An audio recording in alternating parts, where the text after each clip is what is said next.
Hello, everyone, and welcome back to episode 6 of the Play Action Podcast presented by Warrior Student Media. I'm Brandon Smith today, joined by my co-host, TJ Hogg. What's up, guys? And it was an eventful week in the NFL.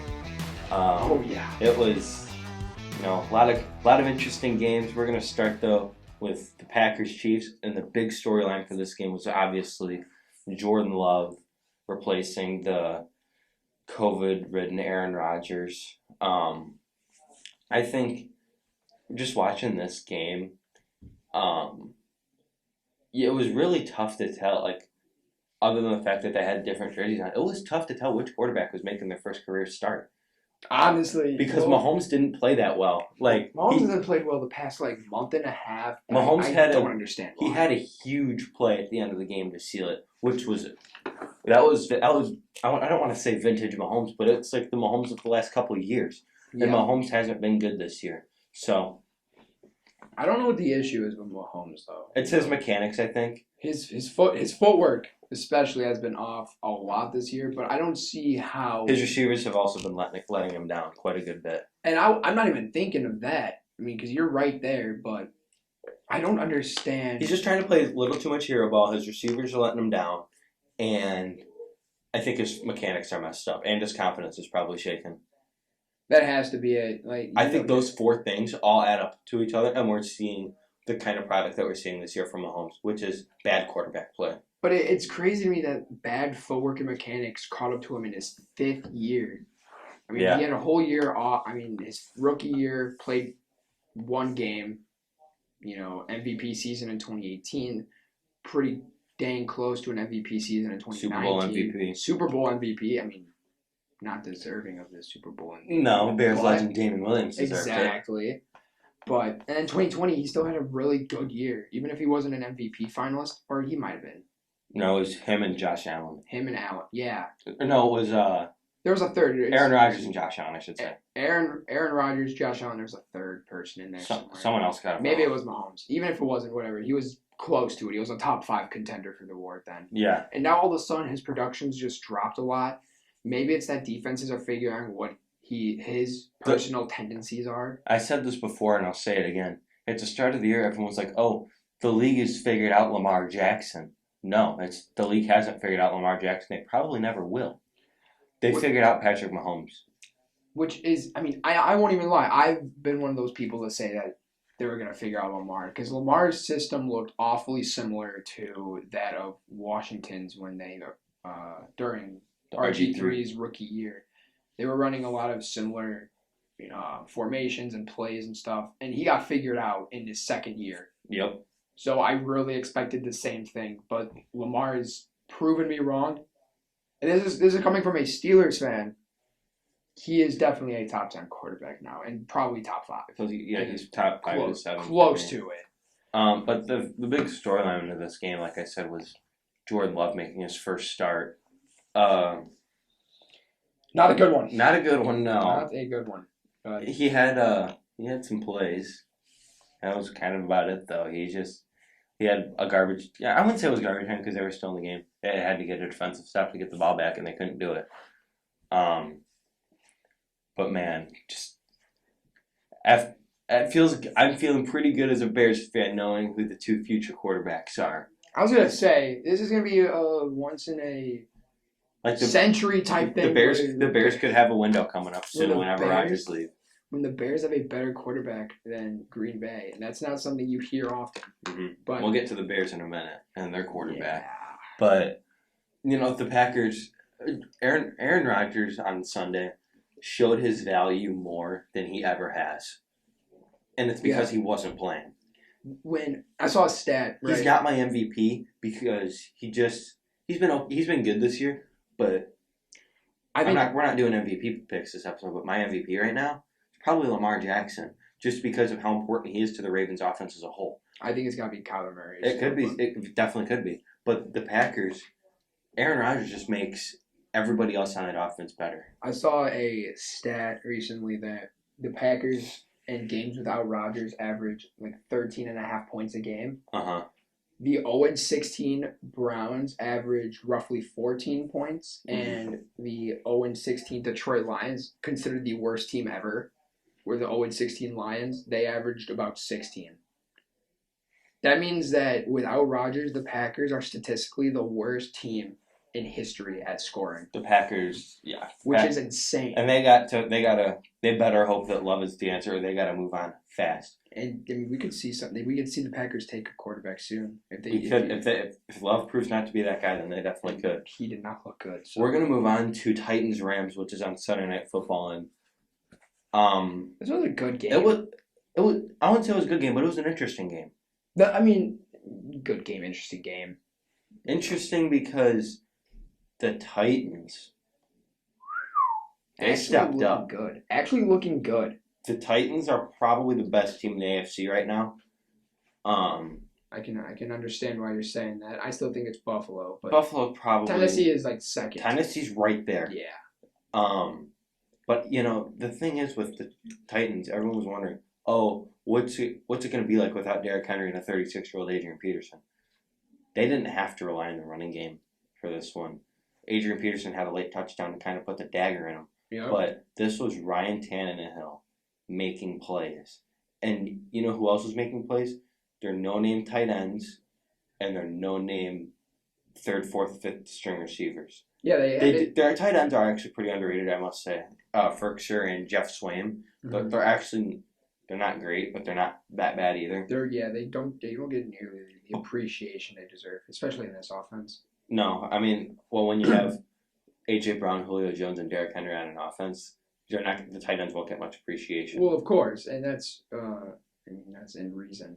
Yeah, this was a solid game, but I'm going to be honest, it was the defense. I think that one. It was the D-line.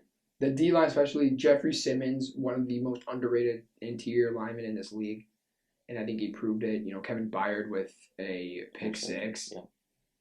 This was a fun game to watch. What this team is missing right now is a lockdown corner. Mm-hmm. And it sucks that Caleb Farley went out with a ACL tear a few weeks ago, because I feel like Caleb Farley could be their lockdown corner. I don't think cornerback is something to be super concerned about right now. Obviously it looks bad. But they got guys that are playing pretty well. You have Elijah Molden, third-round rookie, who's been playing pretty good for a rookie corner. And then they got Farley, who's on IR. He'll be back next year. And then Fulton, who's also on IR. So, next year, you'll have a young secondary. But these are all guys that have played well. There's one other guy, Janoris Jenkins. No. Yes. Is it Janoris Jenkins? Yeah. Yep, he is starting. He's been playing pretty good. Yeah. Surprisingly, this is a dude. He's pretty bad. Was not expecting him to play as well as he is. But the Titans went to LA, and they forced Matthew Stafford into some very bad decisions. Rams, or not even going to say Rams as a whole, but Stafford crumbled in that 26-second period. He had two interceptions. Was it 2 picks, and one of them was taken to the house. Do you even remember who got the first one? Was it David Long? I think it was. I don't exactly remember. The first one who put him on the goal line, and then Stafford threw. Yeah, it was David Long. David Long had the 1 pick. And then it was Kevin Byard. And then it was Byard with the touchdown. Byard, this is one of the most underrated defenses. Underrated defense, underrated safety, and some underrated D linemen. A bunch of people, including myself, said that this is one of the worst defenses in the league, going into the season. And I still stand by myself saying that, because on paper this looks bad. But they've had a lot of guys step up and play legit good football. And I don't care what it looks like on paper. As long as they're playing good, that's obviously all that matters. And that's what this team was able to do. They're really scheming their guys well.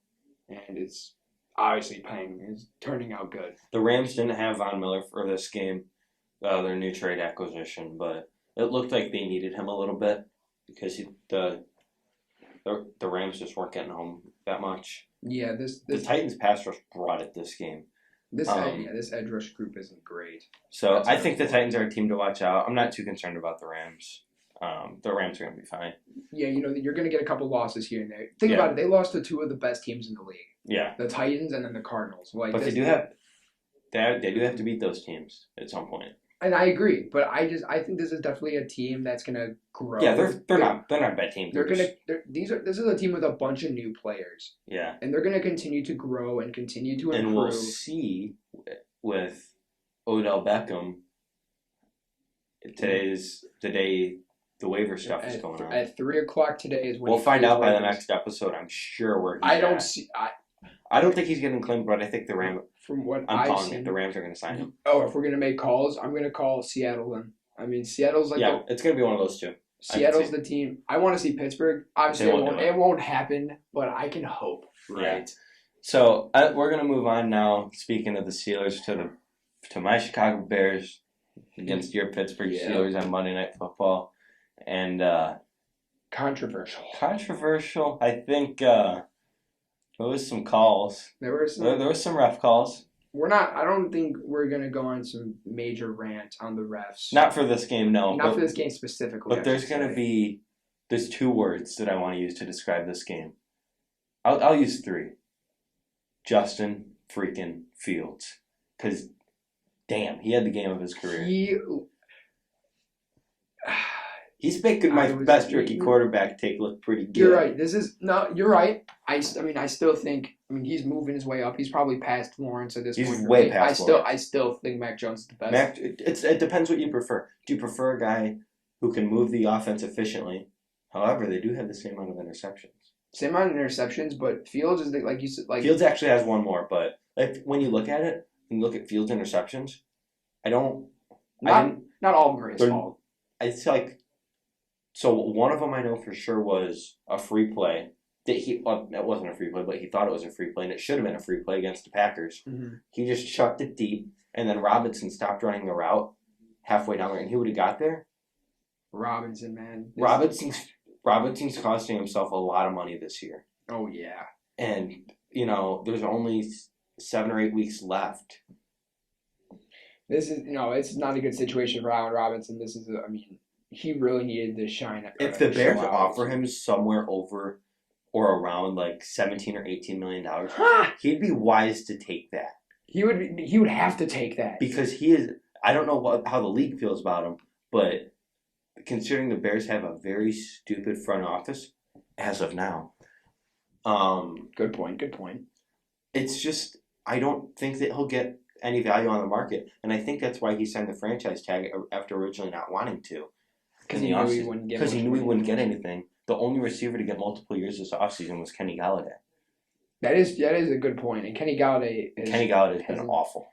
He has been awful, but he has been on the field. It's been a horrible. I was going to say, it's been awful because he hasn't been on the field. When he's on the field, he's played pretty good for them as their deep threat. But when you look at Justin Fields in general, great game. You just see progress every week. And that's exactly and he's not shaken by a bad game. That's impressive. He's had 2 bad games. He had a 9-sack game against Cleveland. That's not his fault, though. That's not his fault. And then he had the game against Tampa with 5 or 6 turnovers. Mm-hmm. And that's going to happen. After the Tampa game, he's bounced back with his 2 best career. I don't know about 2 best, but 2 of his 3 best career games. Oh yeah, for sure. This was a very solid game. Obviously, it was more than solid. Obviously, I was about to say obviously his best possible. He's really utilizing the weapons around him now. I think he's learning how to. His connection. I'm seeing improvement between his chemistry with Robinson. I'm not, but you know who I'm seeing improvement with, huh? Cole Kmet. Cole Kmet too. That's a good one. If Cole Kmet can, I was out on Cole Kmet. I was a huge fan when we drafted him. He was just he does need to learn how to make some catches, some contested catches. But man, if we get him the ball, he's a pretty good weapon. He's not fast, but damn, that dude can break a tackle. He's a great. He should be utilized the way Gronk was utilized in New England, just down the seam, get him open, 10-yard pass. Speaking of down the seam, the best throw of the night, I think, from Fields, other than the late touchdown throw to Mooney, that probably should have won them the game. It was the throw down the seam to set that up from Fields to Jimmy Graham. Yeah, Jimmy Graham just came out of nowhere this game. Yeah, and he did have 2 drop touchdowns, but it's whatever. Yeah.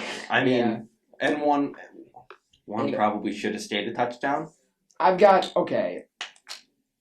the penalties, some of them were bad. Yeah, the 2 that I had the biggest problem with was the late taunting on Cassius Marsh, whoever the hell he is. He was on Pittsburgh last week, and that's why he did it, I think. But he didn't say anything, and then there's talk. I don't know how I feel about it yet. About him bumping into the ref, and he didn't bump into the ref. The ref bumped into him. The ref leaned into him. I won't even lie. I didn't even pay attention to that. I do not believe he was going to throw the flag because of that alone. His hand was on the flag. Not. And if that was his intentions, that's messed up. Like that is It's tough for us. The referee said after the game that he didn't do it because of that. I don't believe he did. But you can't just take the guy's word for it. You're right. Because you know what? It was, and I know you're a Steelers fan, you probably won't agree, but it felt like a very one-sided game. And the Bears had some self-inflicted penalties, but there was also the defensive pass interference on Jalen Johnson down the sideline. That was a questionable call. I think that's a call. Jalen Johnson didn't turn his head. That was the biggest issue. My issue is that a lot of these calls are calls that aren't just made, like that weren't just made in this game alone. These are calls that have been made throughout the past few years that are consistent. I'm not going to say consistently, but these are calls that are made throughout the season. Yeah. So it's not. They were very nitpicky last night. It felt like. Yes, and that's a good way of putting it. I really don't think the Steelers got bailed out, because the way I think of it is like you can't just say, oh, the Bears lost 10, 14 points, right, off of penalties, and that would have been the final score. Because if, let's say... The game can change. Exactly, because if I think of it this way, if on the Jimmy Graham touchdown, for example, right, they score the touchdown, so they kick the field goal, Pittsburgh's going to call plays differently, which can lead to a different outcome. I think Pittsburgh played the better game, but I do think there were some penalties that weren't great, but were kind of just, it's going to happen. I'm just interested, and I even told you last night, the best possible outcome of this game was the Bears lose and Fields plays his butt off. And I know it sucks to hear the Bears have lost 4 games in a row. But that's one step closer. That's one step closer Nagy getting fired. And finding the next head coach that's going to build them. And there's a lot of good options out there. Yeah. Brian DeBoer, Kellen Moore. Greg Roman. I'm even going to go into college and say Lincoln Riley. Ryan Day's been connected to the Bears a couple times. There's a lot of good options out there. Obviously, most Bears fans want. I think worst case scenario, Nagy gets fired and they promote Bill Lazor. Or they won't do that. I don't think they will, but I'm just mentioning it as worst case. Play calling was a little better in the second half last Play calling all around was really good. I like the use of Wildcat. And play calling on both sides was really good. Like the use of, the jet sweeps for Pittsburgh were really working. I was going to say, Pittsburgh's been doing that. Matt Canada's offense is somewhat built around that. That's normal. So, this was a really good game. Obviously, bad calls here and there. Yeah. But those are calls that... And there were some calls that got missed, too. Mm-hmm. And I think that can go back. I think there were calls missed on both sides. Yeah. But this was just a... We learned in this game, though, more about the Bears, I think, than we did the Steelers. Because the Bears aren't a good defense. Spoiler alert, they're just not. Especially with their best player in Khalil Mack missing. Yeah, a real legit defense can still play well even with a couple of their top guys out. And the Bears can't do that. Yeah, and I'm not a big Eddie Jackson fan. Solid in coverage, not a great tackler. Solid in coverage, horrible tackler.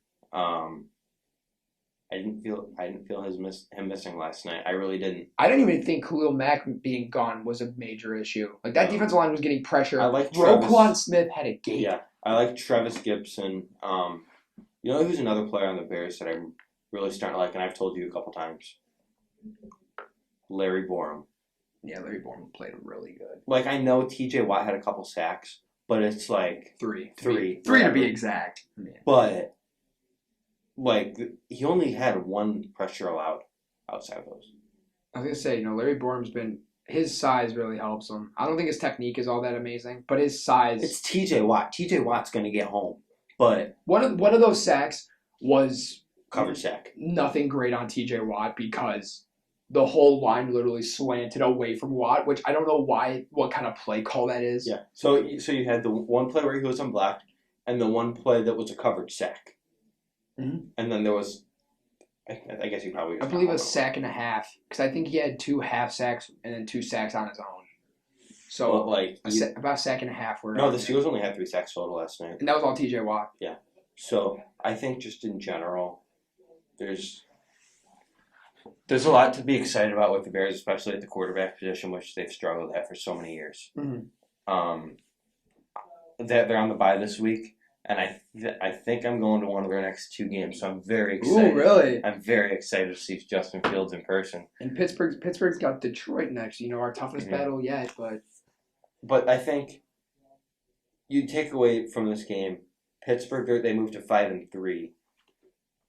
I don't want to have that conversation about them that they could be pretty good because I don't think they are, just personally. But they're probably gonna be 6-3 after they beat the Lions next week. I mean, Pittsburgh. I hate the idea that they can't be good.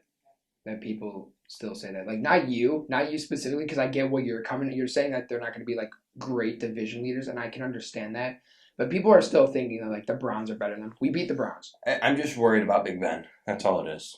Big Ben looked good. He looked pretty good last night. He's running the offense well, and that's all that matters. And yeah, you say running, but you mean actually running off a zone read. Hey, he almost had that first He down. almost had it. 2 yards, okay. So I think, you take away from this game, the Bears are done. Bears season's over.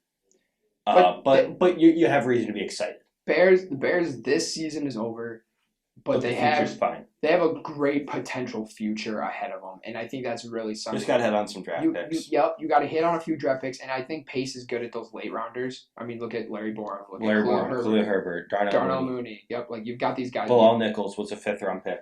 He's. I mean, even you want to go back a few more years, you got guys like, Cody Whitehair, Tariq Cohen, good solid picks. They know how to draft late. And if they can continue to utilize their late round picks and draft positions of need that can potentially pan out well, then you're good. Yeah, I'm looking on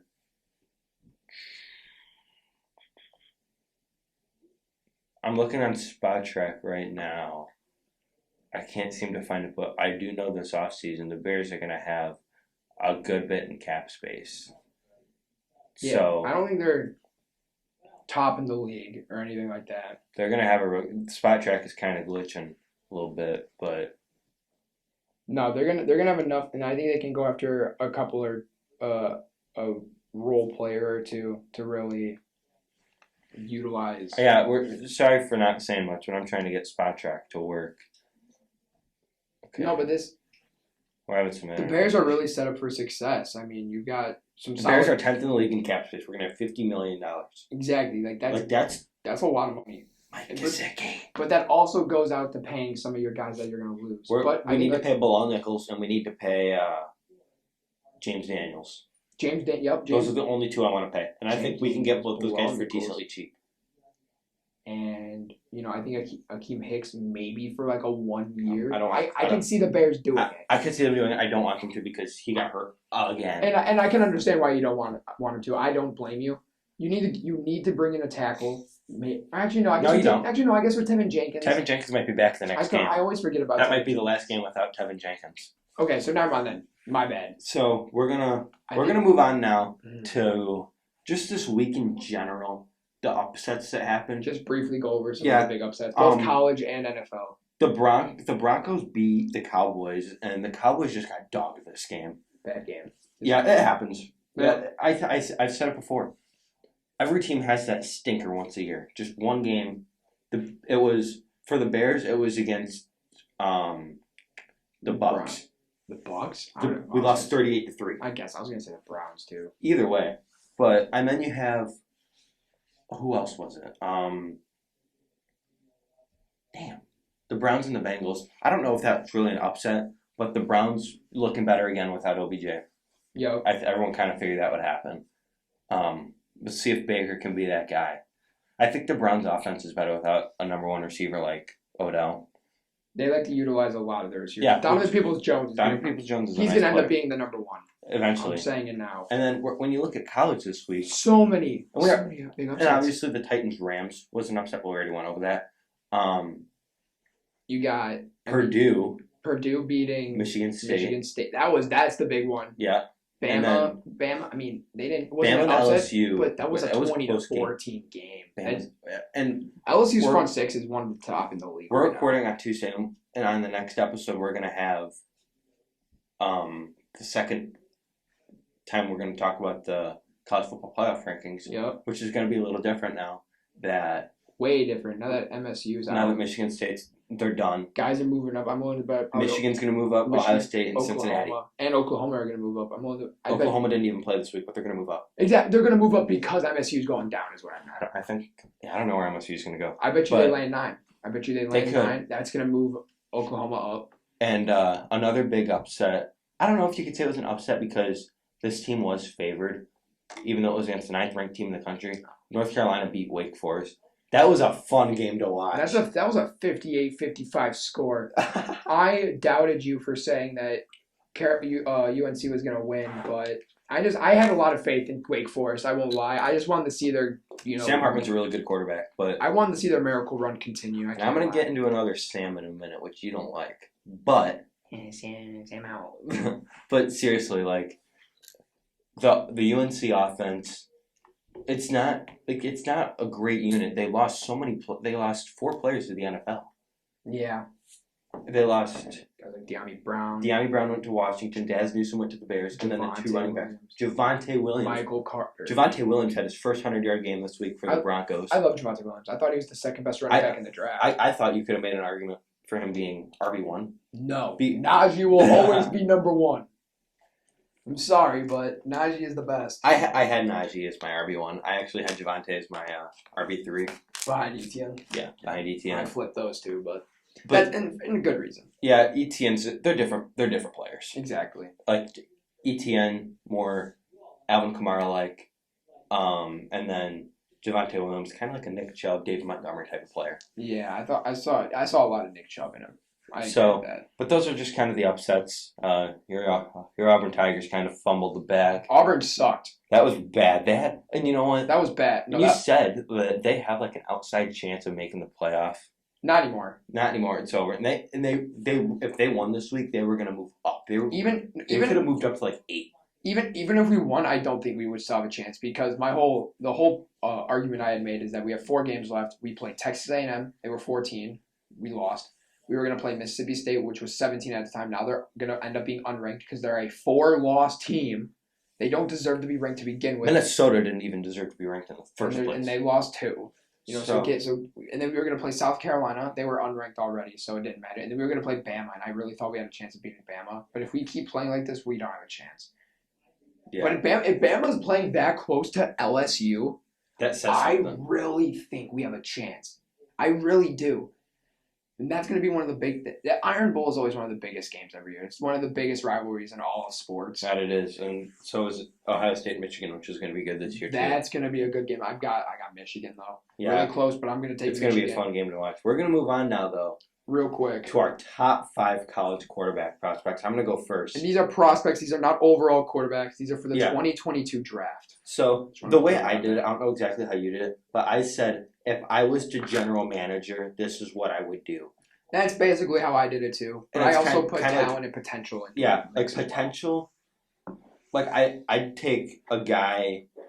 Like personally, I'd take a guy who might not have as high of a ceiling, but also a safe pick. He's a safe pick. So I'm gonna put Matt Corral as my first quarterback.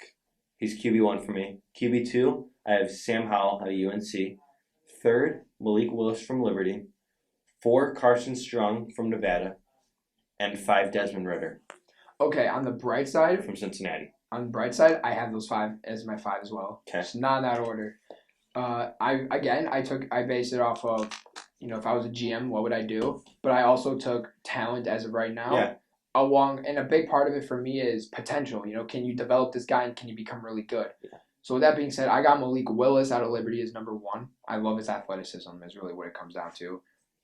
Very close talent right now. Matt Corral, he's my number 1, but for draft as a whole, he's my number 2. Yep. Very close though. It's very close. You flip those 2, I'm not even upset. I can't rule out Malik Willis being my QB1. It probably won't happen, but it might happen. Exactly, and he had a bad game against Ole Miss, a 3 interception, no touchdown. He had a few bad games. So and that's gonna happen. Yeah.